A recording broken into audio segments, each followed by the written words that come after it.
Ils sont infirmiers ou médecins. Certains participent au secours en montagne. Aujourd'hui en Vanoise, ils montent au refuge de la Dent Parachée à plus de 2500 mètres d'altitude. Dans leur sac, la pharmacie d'urgence qu'ils ont spécialement développée pour les refuges. Et puis la pharmacie, tu vois, elle est complète là. Hein. Voilà, il y a tout ce qu'il faut. Dedans, on ne trouve pas de quoi soigner une ampoule, parce que les gens sont censés l'avoir. Mais c'est, par exemple, tout le monde peut faire une crise de colite néphrétique dans un refuge. Ça peut, par des médicaments simples, éviter, par exemple, un secours de nuit. Voilà, une brûlure oculaire par ophtalmie des neiges, c'est souvent la nuit que ça fait le plus mal. Il y a de la ventoline pour une crise d'asthme. Il y a 15 ans, ils ont créé une association, Phare Refuge.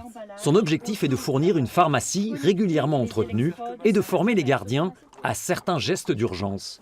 Ce refuge de Vanoise est équipé d'une pharmacie et d'un défibrillateur depuis plusieurs années.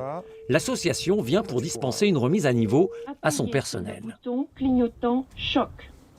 Choc 1. Et on peut rattaquer le massage. Vous pouvez toucher le patient.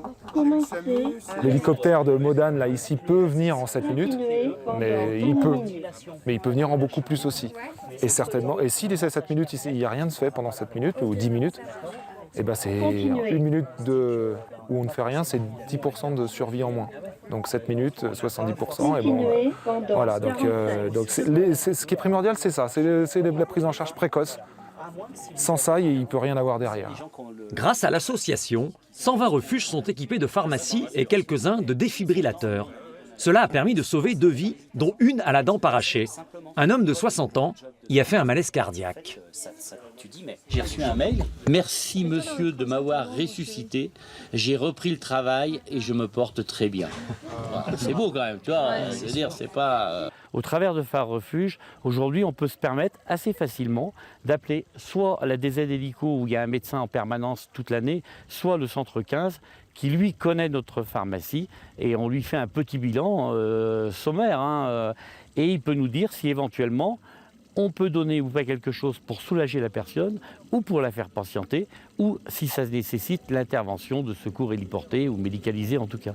Et pour nous, ça c'est vachement important et surtout pour le client parce qu'il se ressent vachement rassuré.